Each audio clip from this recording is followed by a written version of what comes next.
Welcome back to the Story Lovers Club. Today we journey to bustling Lagos, where a young woman called Nneka, who is seeking employment as a housemaid, arrives bearing a mysterious past and a secret pact with a powerful river goddess. As two children mysteriously vanish, tension grips the city and a third life hangs in the balance. In the bustling heart of Lagos, Madam Ifeoma lived in a spacious apartment overlooking busy streets.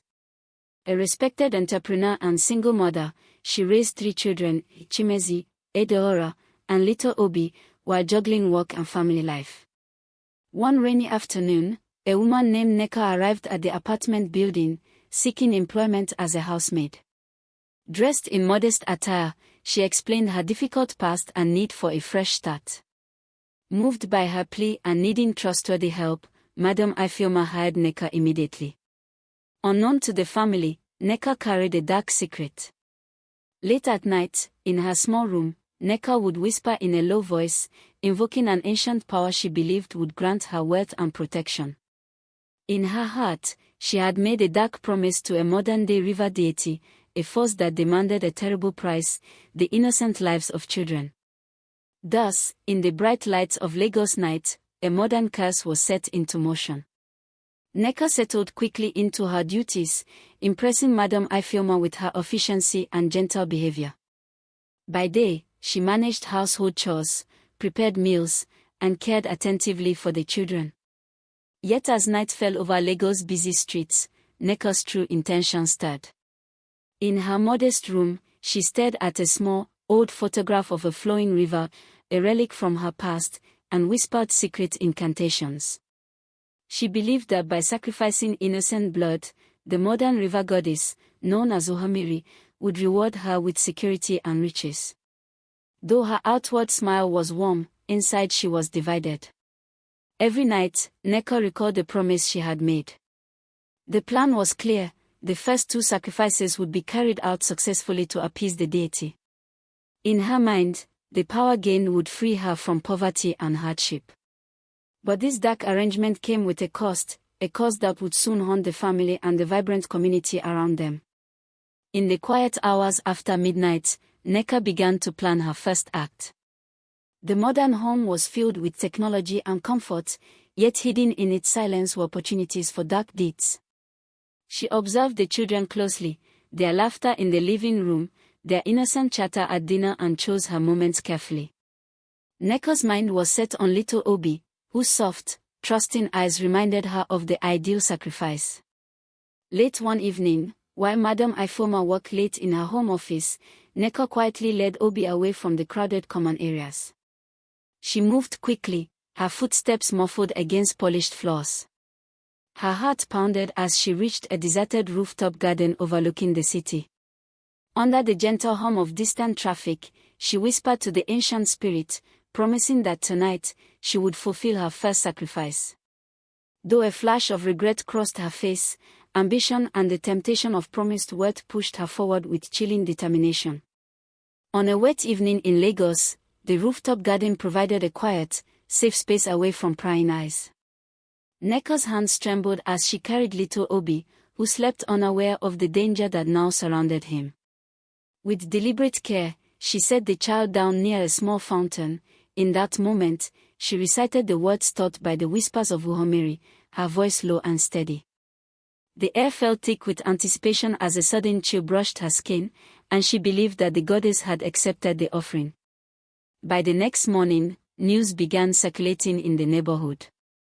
Neighbors noticed the absence of little Obi, and Madam Ifeoma's heart shattered as she searched desperately for her child.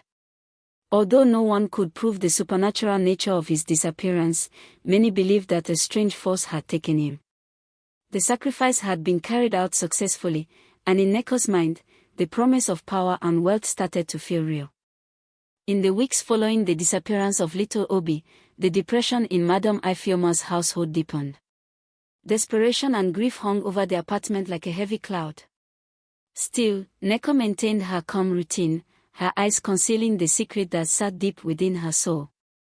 Soon, the river goddess's demands came again.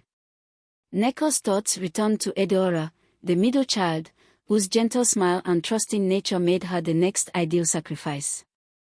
Late one rainy night, as thunder rumbled over the city, Neka led Edeora out of the apartment under the pretense of a late-night errand. In the shadow of an empty parking lot near a river, she performed the ritual with caution. The act was executed as planned, and by morning, Edeora was gone, taken by forces unseen. The neighborhood buzzed with fearful speculation.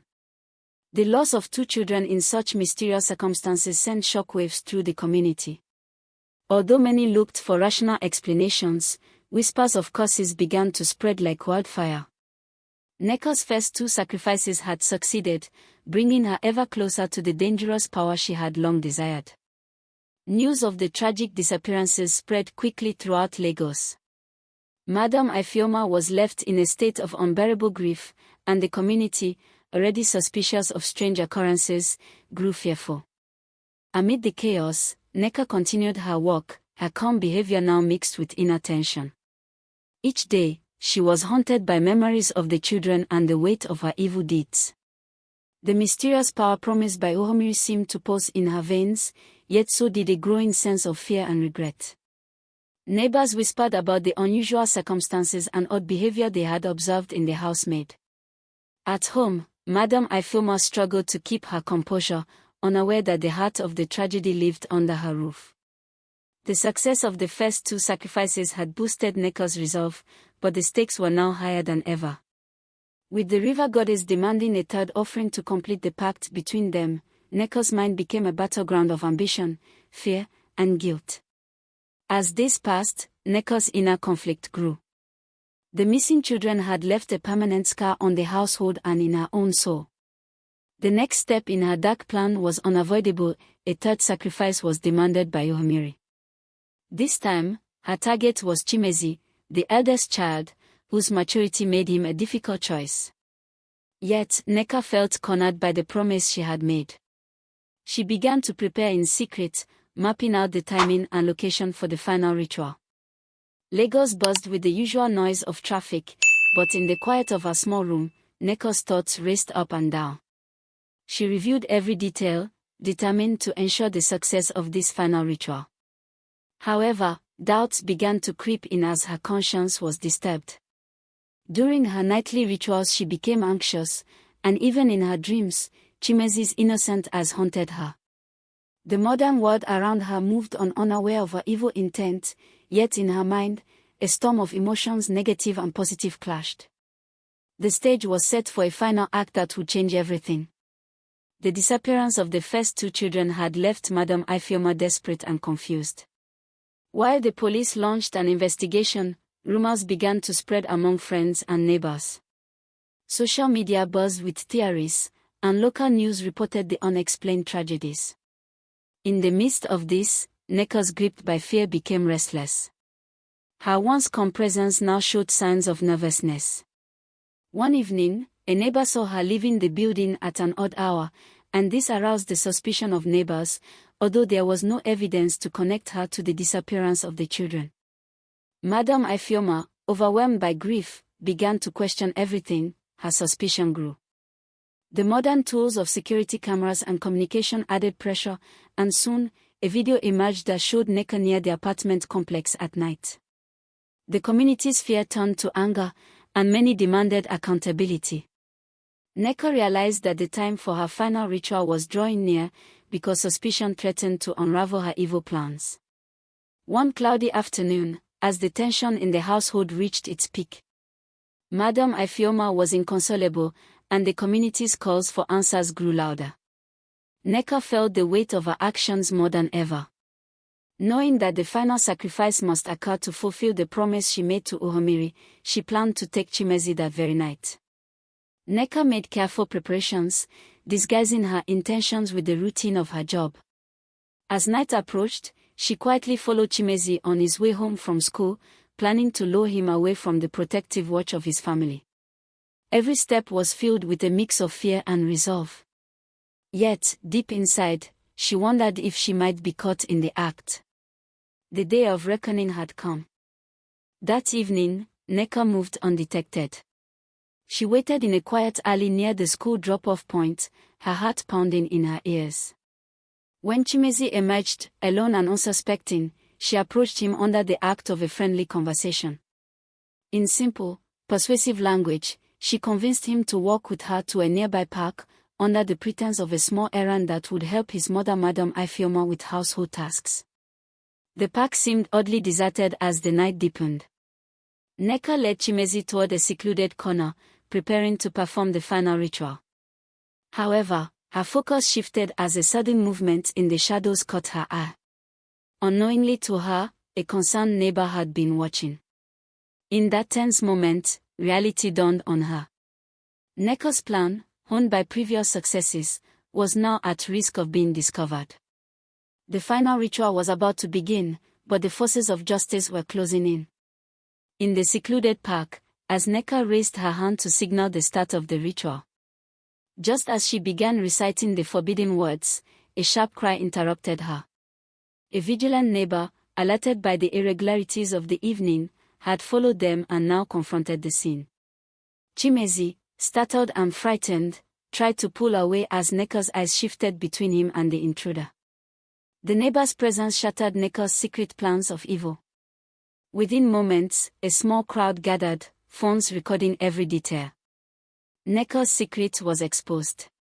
Panic surged through her as the realization hit that her dark actions were coming to light. The ritual was interrupted, and in the chaos, Chimezi was pulled to safety by the neighbor. The park became a scene of commotion and disbelief. For the first time, Nneka found herself caught in the act. The final sacrifice had failed, and with it, her evil deeds began to unravel. In a short while, the police swiftly arrived on the scene. Officers questioned witnesses, collected video evidence, and sealed off the park. The community, still shocked from the loss of 2 children and now the near sacrifice of Chimezi, demanded answers. Madame Ifeoma was devastated, her grief mingled with confusion and anger. Nneka, caught red-handed, was taken into custody without resistance. In a small, dark interrogation room, she sat silently, the gravity of her actions finally sinking in. The evidence against her was overwhelming: a record of mysterious disappearances, a confession from captured recordings, and testimonies from neighbors. The modern justice system now faced a case that intertwined tradition with brutal reality. While some community members whispered of curses and supernatural forces, others called for a clear, rational resolution. The tension in Lagos grew as the media picked up the story, turning it into a national sensation. The dark promise had come at a heavy price, and now, Nneka's fate would be decided by law and order. In the days that followed, Lagos was engulfed by sorrow and outrage. The disappearance of little Obi and Edeora, now confirmed as deliberate acts of violence, left a scar that would not easily heal. Community meetings were held, where residents expressed their grief and demanded justice. Madame Ifeoma, once a strong pillar in the neighborhood, became a symbol of loss and pity as she struggled to rebuild her life. The neighborhood, with its bustling streets, seemed to pause in collective mourning. Families shared tearful stories, and local leaders vowed to prevent such tragedies from ever recurring. Amid the grief, there was a growing determination to honor the lost children by seeking accountability and punishment for the culprit. In the heart of the community, the memory of Nneka's evil deeds served as a painful reminder that even in modern times, old evils could hide in plain sight. The seeds of justice and healing were slowly sown as the city came together in its time of need. The day of Nneka's trial arrived, and the courtroom became a stage. Reporters and citizens filled the courtroom as the prosecution laid out a clear narrative: a trusted housemaid had executed 2 secret murders and nearly sacrificed a 3rd child. Simple, straightforward language was used as evidence was presented: video recordings, witness testimonies, that left little room for doubt. Nneka, pale and resigned, sat silently as her past was recounted in detail. The defense tried to argue that she was under the influence of old superstitions, powers, and desperate poverty, but the weight of evidence was overwhelming. The judge, stern and measured, reminded everyone that justice must be served regardless of the supernatural beliefs that might have influenced the crimes. After days of testimony, the jury finally reached a verdict. Neka was found guilty on multiple counts related to the disappearance and death of the 2 children, as well as the attempted sacrifice of Chimezi. The verdict was delivered in clear, simple language, and the judge explained that the punishment would be severe. Shock and relief rippled through the community. Justice, though painful, had been served. Madam Ifeoma wept quietly, mourning not only the loss of her children but also the betrayal by someone she had once trusted. In the months that followed the trial, the community of Lagos worked to rebuild both their sense of safety. Madam Ifeoma, still grappling with deep loss, found support in community outreach programs and counseling services. The case of Neka sparked discussions about mental health, superstition, and the pressures faced by those in desperate circumstances. If you enjoyed the story, like the video and subscribe to our channel.